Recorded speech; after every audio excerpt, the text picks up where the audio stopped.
না কেটে পুরনো বালিশের কভার দিয়ে আজকে আমি একটা খুব সিম্পল ডিজাইনের পাপোশ বানিয়ে দেখাবো। বলতে গেলে একদমই নর্মাল, একদম ছোট থেকে বড় সবাই পারবে, আর যারা হাতের কাজ না জানে তারাও পারবে।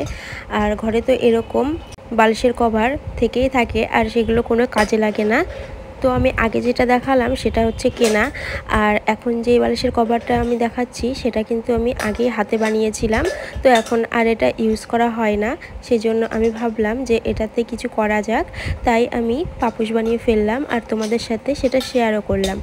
আর ঘরে তো পুরনো অনেক ওড়না বা জামা কাপড় থাকে, সেগুলোই কিন্তু আমি এর মধ্যে ঢুকিয়ে দিলাম। আর আমার ভিডিওগুলো যদি তোমাদের ভালো লাগে, লাইক কমেন্ট শেয়ার করে দেবে। আর এখনও পর্যন্ত আমার চ্যানেলটিকে যদি তোমরা সাবস্ক্রাইব না করে থাকো, অবশ্যই সাবস্ক্রাইব করে পাশে থাকা বেল আইকনটাকেও প্রেস করে রাখবে পরবর্তী সকল ভিডিও নোটিফিকেশন সবার আগে পাওয়ার জন্য। তো এই যে কোনাটা আমি মেরে নিচ্ছি, মানে সেলাই করে নিচ্ছি।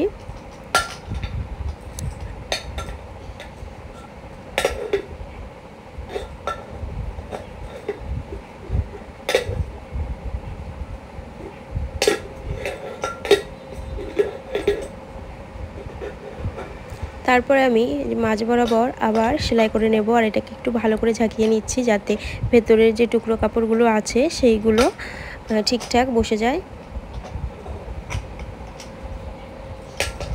আর ভেতরে যে দিয়েছি এটা যে কোনো কাপড় বা বস্তা যাই হোক কিছু একটা ছেঁড়া দিলেই হবে, মন না যে ভালো কিছু দিতে হবে। একদম খুব পুরনো হলেও কিছু হবে না। বা দর্জির দোকানে যে কাটা কাপড়গুলো পাওয়া যায় সেগুলোও তোমরা এখানে দিতে পারো। তবে আমি বলবো জিন্সের প্যান্ট এর ভেতরে না দেওয়াই ভালো, কারণ জিন্সের প্যান্ট দিলে সেলাই করতে খুব অসুবিধা হয়।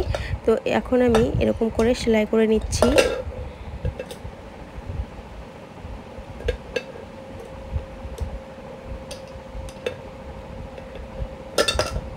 একটু টেনে টেনে সেলাই করলে দেখতে ভালো লাগবে।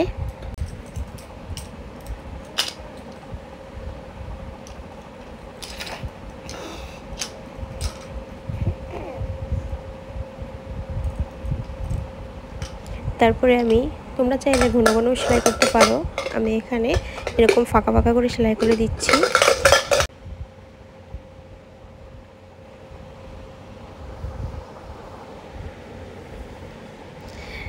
আর এখানে তোমরা চাইলে উলের সুতো দিয়ে সেলাই করতে পারো, তাহলে আরো বেশি সুন্দর লাগবে দেখতে।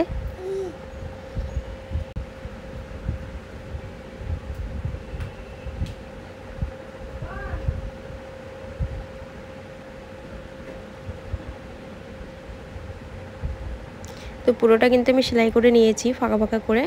এরপরে আমি লম্বা লম্বা করে আবার সেলাই করে নেব।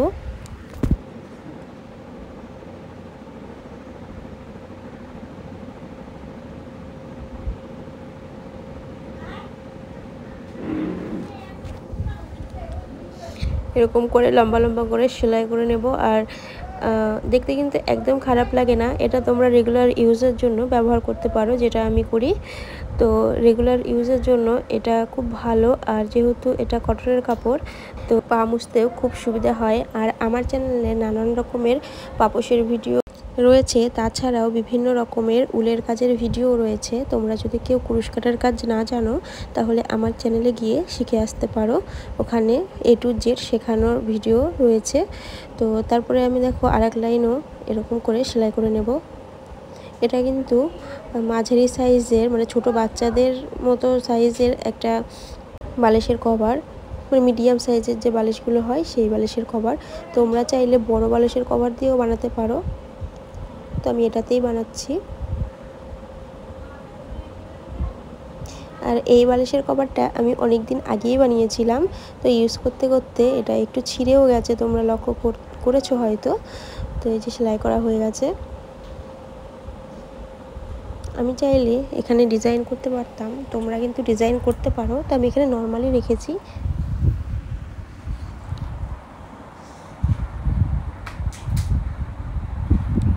তারপরে এই যে ভেতরে যে খোপ খোপ হয়েছে সেই ভেতরে আমি এখন সেলাই করে নিচ্ছি, নর্মাল কোনো ওরকম মানে ডিজাইন না।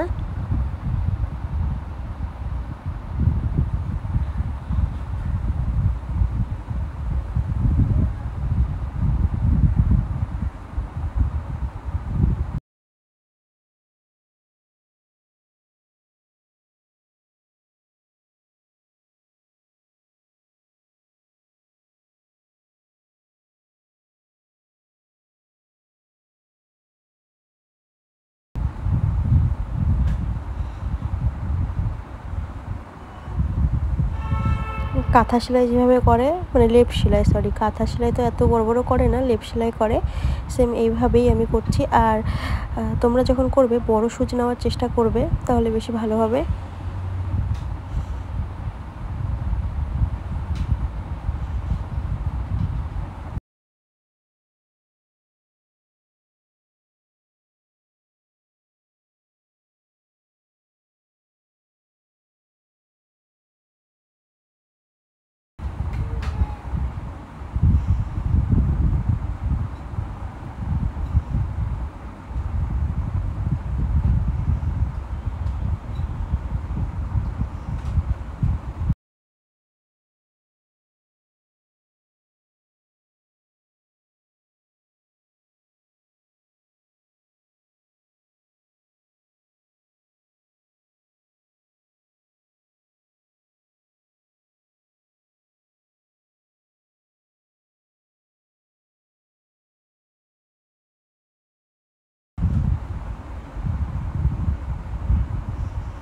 তো পুরোটা আমি সেলাই করে তারপরে তোমাদেরকে দেখাচ্ছি যে কেমন লাগে দেখতে।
তো এই যেটুকু ফাঁকা আছে সেটুকু কিন্তু আমি সেলাই করে তারপরে তোমাদের কাছে নিয়ে এলাম।